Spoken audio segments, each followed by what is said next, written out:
you can do it at that time because you're not facing the full frontal force of the head of the fire. But when it's a wind-driven fire and the head of the fire is coming to you, you do not want to be in front of it. Even firemen won't stand in front of it. But what you do is you take the fuel away from the fire. You created a fire retardant area to reduce the intensity of the fire. You've gelled your home so the home is safe against embers. Taking precautions with your vents. Literally, you go inside, and if you still have power, you watch TV and you watch what's going on with the fire around you. Literally. Yeah. Have the insurance companies, I know Mike has told us, Mike may have a comment. Mike's told us that AIG has established their own forces to prevent the destruction of the house, which is to protect it. To protect it, because it's part their investment too. Yeah. Do the insurance companies recognize this at all? Absolutely. We're actually a contractor for Fireman's Fund Insurance. We do their high net worth clients. Oh. But we also do our own clients as well. And the insurance companies absolutely see the need for this. Now with Fireman's Fund, what was attractive about us to them is that we emphasize this no burn zone. We want to take the preventive action because the truth is, let's face it, whether you've got a municipal fire department, whether you've got a private fire department, there's some instances, just some people will not be protected. There's not enough fire engines out there, public, private, volunteer, whatever. They're just not out there. Okay? So the important thing is to harden your home. Create that no burn zone. Yeah. That gives you a fighting chance. Yeah. That is. How are we doing with insurance companies in the state of California? Do you know? There are some have left. Yeah, we've had a few that have left, but the larger ones like the Allstate are still here, AIG, some of the ones that are putting together organizations like this, bringing in private firefighting firms, so there are still a number of them in business. Okay.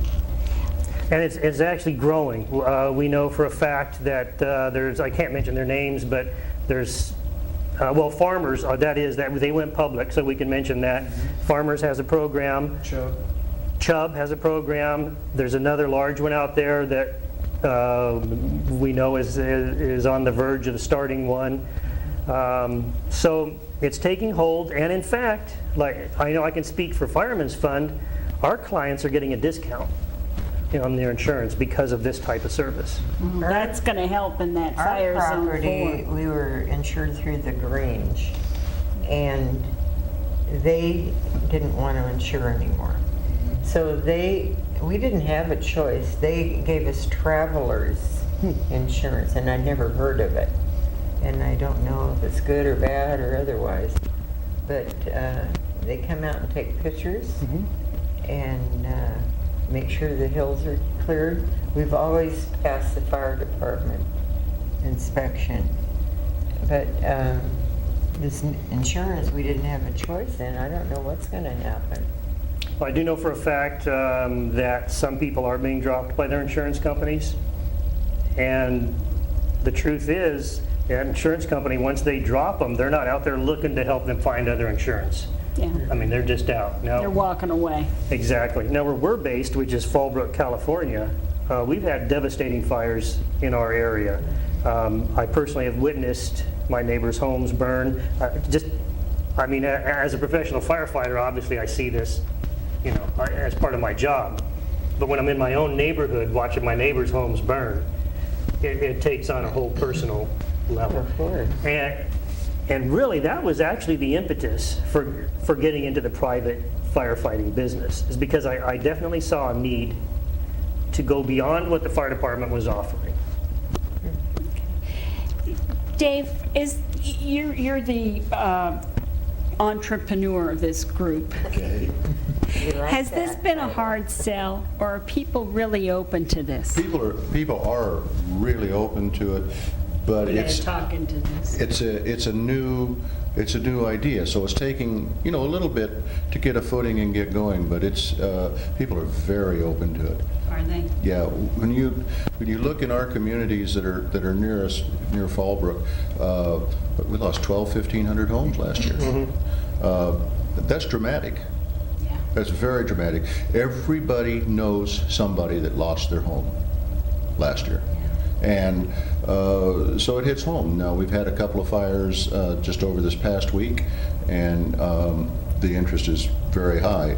Unfortunately, we all tend to think, well, it didn't happen to me, we'll be okay, and then we get reminded when this time of the year comes back around again. But it has not been a hard sell, and we don't hard sell. Is the Northern California, for instance, Wairika, I have family there, they get these lightning fires all the time. Right. And you have to wear a face mask and all. Scott Valley has still got smoke in Scott Valley, which is about 20-25 miles south of Wairika. I have good friends Scott there. Valley, we had a home in the river. Right. Scott Valley still has smoke over Scott Valley from the fires last June. Oh, They haven't gotten them out. wow. I was up there one summer and saw a lightning start a fire. And I said, I think we need to get on the road side of this property, just in case, and aim out. Mike, do you have any comments? Well, basically, this is something that we've needed for a long time, having a service that can protect people's homes, can instruct people on how to protect their own homes, because, for instance, in Australia, you don't see mass evacuations there like you do here.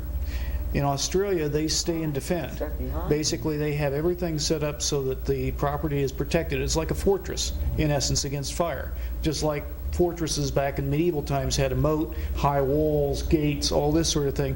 That's what this whole process is. You put on the retardant to slow down the fire coming in. You gel the house, so if any embers get over that, they get stopped by the gel. It's an interlocking sort of defense system. Same thing that we use for fortifications. Sounds like they're a little bit ahead of us. Yeah. Yeah, in fact, though, Mike is absolutely correct. Now, Ventura County is actually adopting that, stay and defend or leave early. And we're jumping on that bandwagon because that fits right in with our philosophy. And what we tell our clients, the ones who don't want to stay and defend, is when you see the smoke, that's the time to start getting your hotel reservation on the beach. Be the first and then leave. Don't get caught in the traffic jam. And Dave can speak by personal experience on trying to evacuate too late. We, in our home last year, in 2007, in the fires, we were ready to leave. We were literally walking out the door when the reverse 911 call came. Went back in the house to answer the phone. From that point, we left because we were out the driveway. When we got down to the main road, which is about a half a mile from our home, to get on that road, we had to wait in line, and it took us 2.5 hours to go the 3 miles to town. Sounds like the Florida evacuation. Had the fire been on our heels, we would have died in our cars. So at that point, it's too late to decide whether you're going to stay or leave. You need to know now, for next year's fires, or what's left of this year's that may come to us, you need to adopt your plan and be prepared now, not when you see the fire at the end of your road. You need to have already known way before, made your plan, know what you're going to do, and then stick with it. Don't change your mind in the middle of it. Good point. Yeah. And, you know, we read, I think at the Legislative Analyst webpage a couple of months ago, don't know the outcome at this point, but the state is seriously thinking about starting to charge a fire tax to be able to pay for the massive destruction and the costs that go into this. In San Diego County, that's actually a proposition right now. It's a Proposition A, thank you, Mike. And it's a minimum of $52 a year for everyone. It's not the backcountry people, it's for everyone. And that's a minimum, that's the start. So it goes up from there. So that's starting to, I don't think that one's going to pass, but that is out there, that's on the table.